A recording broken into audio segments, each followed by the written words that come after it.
안녕하세요. 서울탑치과 연문서 원장입니다.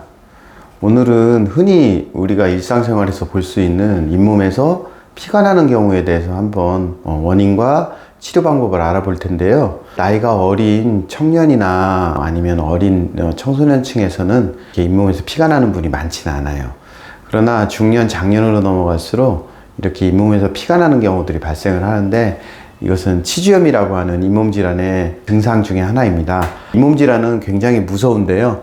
치아가 이렇게 빠지게 되거나 아니면 내려앉거나 흔들리게 되는 굉장히 큰 원인이 돼서 오히려 충치보다도 훨씬 더 무서운 결과들을 초래하기 때문에 이미 생기고 나면 굉장히 치료가 어려워지고요. 미리미리 예방하는 것이 가장 좋은 방법이라고 할 수가 있겠습니다. 보통 양치질 하다가 피가 나는 경험들은 꼭 나이가 드신 분 말고라도 한 번씩은 겪어보셨을 수도 있을 겁니다. 상처로 인해서 나는 경우도 있지만, 상처가 없음에도 불구하고 이를 닦을 때마다 난다고 하면은 구강 상태가 좀 나빠졌다라는 생각을 가지시고 치과에 가서 검진을 받아보시기 바랍니다. 잇몸의 출혈은 잇몸에 있는 염증이 대부분 만들고요.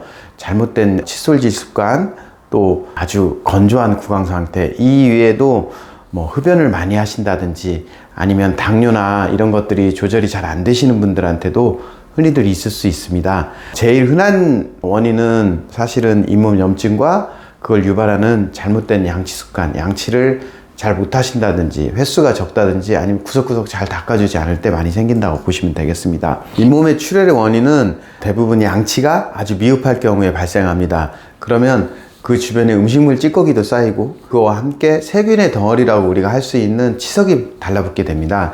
이 치석이 한번 달라붙으면 그 다음 치석들을 계속 불러 모으는 역할을 하고, 이게 세균 덩어리이기 때문에 거기서부터 잇몸 염증이 발생하는 가장 큰 원인이 됩니다.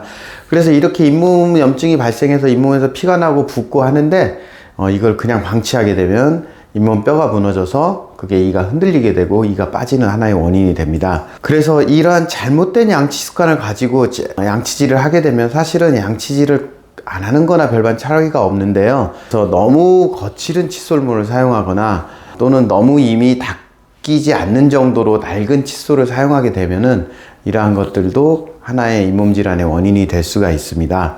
또한 면역력이 떨어진 경우에도 많이 발생합니다. 우리가 정상적으로 아주 건강할 때는 양치질이 좀 미흡해도 건강한 잇몸을 가질 수도 있는데요. 이제 면역력이 떨어지는 요건, 예를 들면 비타민이 부족하다든지, 또 너무 스트레스를 많이 받는다든지, 아니면 너무 피곤하다든지, 당뇨나 혈압 같은 게 있어서 어떤 몸의 저항력이 떨어져 있을 경우에서는 잇몸에 피출혈이 있을 수 있습니다. 면역력이 떨어지게 되면 우리가 항상 입안에서는 세균과 우리 면역력이 싸우고 있는 거나 마찬가지인데, 면역력이 세균과의 싸움에서 패배를 하기 때문에 그때부터는 세균이 잇몸을 파괴하면서 계속 증식을 해나간다고 보시면 되겠습니다. 어떻게 치료를 하고 예방을 할 것인가에 대해서 좀 알아볼 텐데요. 최소 1년에 한 번은 치과에 가서 정기적으로 스케일링 하시면서 검진을 받아보셔야 됩니다. 나이가 좀 있으신 분들은 1년에 2번 가셔도 좋습니다.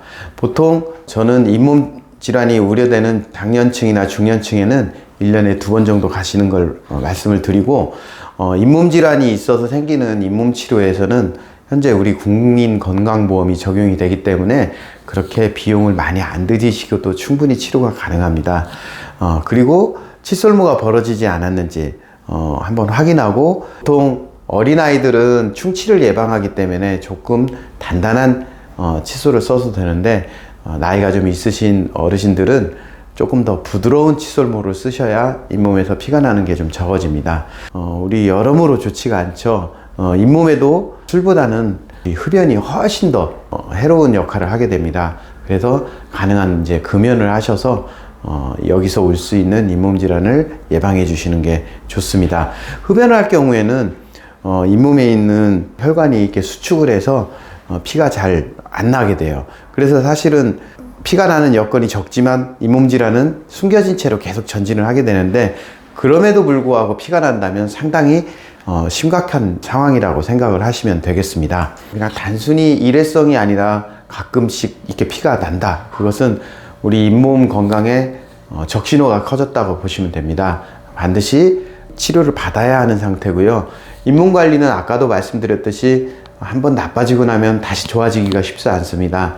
그래서 나빠지기 전에 미리미리 정기적인 검진과 정기적인 스케일링으로 이러한 잇몸 질환이 생기는 것을 예방해 주시는 게 제일 좋겠고, 요즘에는 치과에서 칫솔질을 어떻게 해야 되는지 교육도 하고 있기 때문에 우리 칫솔질 교육도 같이 받아보셔서 자신한테 맞는 칫솔질과 칫솔을 선택하셔 쓰시면 더욱더 좋을 거라고 생각됩니다. 오늘은 잇몸 질환에 대해서 알아보았고, 그 잇몸 질환의 가장 먼저 나타나는 신호 중에 하나인 잇몸 출혈의 원인을 알아보았습니다. 여러분들도 정기적인 관리로 잇몸 건강을 잘 지켜주시길 바랍니다. 감사합니다.